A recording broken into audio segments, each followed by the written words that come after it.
Hello friends, स्वागत है हमारे चैनल साइंस स्टडी 99 ग्रुप में। जैसा कि फ्रेंड आज हम बीए प्रोग्राम का पॉलिटिकल साइंस थर्ड ईयर वैश्विक पर्यावरण से जुड़े मुद्दे तथा इस संबंध में अंतर्राष्ट्रीय संधियों और कानूनों को स्पष्ट करेंगे। तो फ्रेंड्स, ये 20 मार्क्स का कई बार क्वेश्चन पूछ लेता है, चाहे वो डीओ ले लो, सोल ले लो, चाहे वो इग्नू के कॉलेजेस में ले लो। और ये जो वीडियो का जो पार्ट होगा हमारा 12 होगा, यानी 12। वैश्विक पर्यावरण से जुड़े मुद्दे तथा इस संबंध में अंतर्राष्ट्रीय संधियों और कानूनों को स्पष्ट करो। क्वेश्चन ये कहता है। अब क्वेश्चन के आंसरों को हमें समझना है बखूबी तौर से, क्योंकि हमें अपने एग्जाम में इसको लिखना भी है। तो क्रांति के बाद विश्व स्तर पर पर्यावरण के लिए क्या हो गया था? खतरा उत्पन्न होने लगा था। यूरोप और अमेरिका विश्व में सबसे अधिक औद्योगिक वाला देश है। इन देशों का पर्यावरण प्रदूषण में काफी हद तक अधिक योगदान रहा है और विश्व युद्ध के बाद पर्यावरण से जुड़े मुद्दे निम्नलिखित कारणों से राजनीतिक मुद्दे बन गए हैं।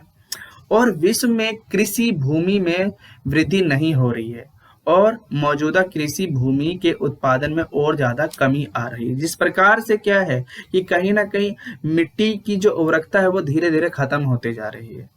अगर भविष्य में भयंकर क्या खाद्यान्न संकट उत्पन्न हो सकता है। आने वाले समुद्र भोजन का प्रमुख स्रोत है, लेकिन प्रदूषण के कारण मछलियों का उत्पादन में भी क्या कमी होने लगा है। वन क्षेत्र कम होते जा रहे हैं क्योंकि इंसान वहां बसते जा रहे हैं, जिससे ग्रीन हाउस गैस बढ़ती जा रही है और ओजोन परत भी धीरे धीरे नष्ट होती जा रही है।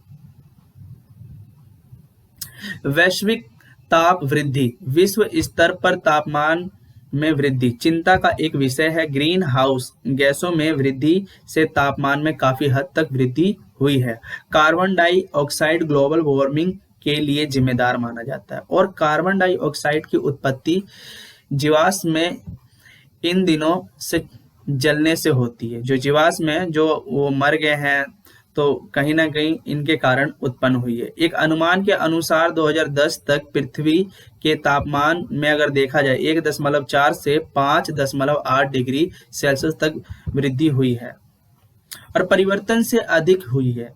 ग्लोबल वार्मिंग से ध्रुवों पर जो बर्फ है वो बड़ी तेजी से पिघलना शुरू हो चुका है और अगले 30 वर्षों में महाद्वीप जो है लक्षद्वीप, विश्व के अनेक छोटे जो द्वीप है जलमग्न हो जाएंगे, डूब जाएंगे। लेकिन ग्लोबल वार्मिंग रोकने के लिए उन सभी चीजों पर रोक लगाना बहुत ज्यादा जरूरी है, जिससे कार्बन डाइऑक्साइड गैस उत्सर्जन होता है। लेकिन यह बहुत कठिन है, जैसे कि जीवाश्म में इन दोनों पर रोक लगाना संभव नहीं है, क्योंकि इसके लिए सभी वाहनों और ताप यानी विद्युत केंद्रों पर रोक लगाना बहुत ज्यादा जरूरी है, तब जाकर वैश्विक ताप में वृद्धि लाई जा सकती है।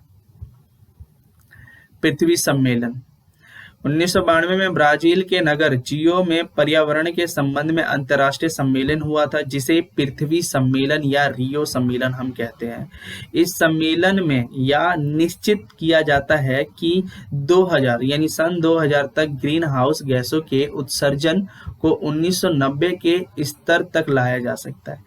इस समझौते को जापान, पश्चिम यूरोप के देशों ने स्वीकार किया, लेकिन अमेरिका ने किसी समय सीमा को स्वीकार करने से मना कर दिया। क्योटो समझौता 1997 में जापान ने क्योटो नगर में सम्मेलन हुआ था, जिसमें क्या था, यह संभव हुआ था, जिसमें यह अनुभव किया गया था कि जो लक्ष्य निश्चित किए गए हैं यदि वे पूरे हो जाएं तो ग्लोबल वार्मिंग के ऊपर रोक लगाना संभव है, लेकिन संभव नहीं है। सहकारी समझौता किया जा सकता है, जिसे क्या है, क्योटो समझौता कहते हैं। यहाँ पे क्योटो की जगह आपको क्या लिखना है प्यारे मित्रों, क्योटो लिखना है। और इस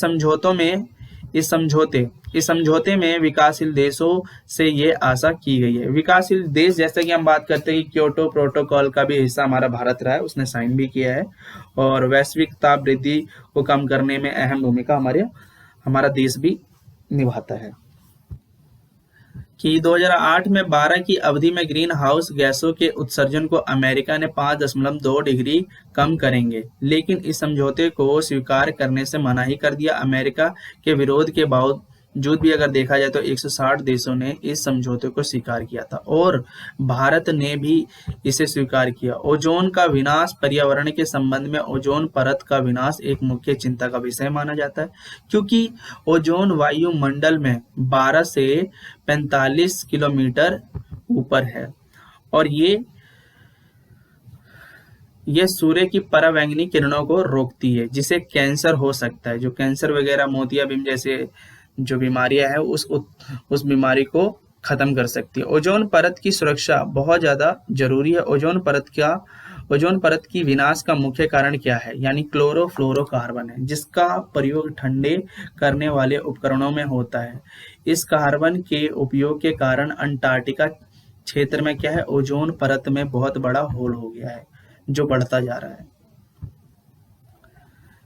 जिस कारण से गंभीर संकट उत्पन्न हो सकती है। ये बढ़ते ही जा रहा है। इसकी रक्षा के लिए हमें अनेक समझौते करने चाहिए, जैसे 1995 में मार्टियल समझौता हुआ था, जिसे 81 देशों ने स्वीकार किया था। ये निश्चित किया था कि 2000 तक क्लोरोफ्लोरो जो कार्बन का जो प्रयोग होगा वो समाप्त हम कर देंगे। इस समझौते के बाद ओजोन परत में वृद्धि हुई और धीरे धीरे आता रहा।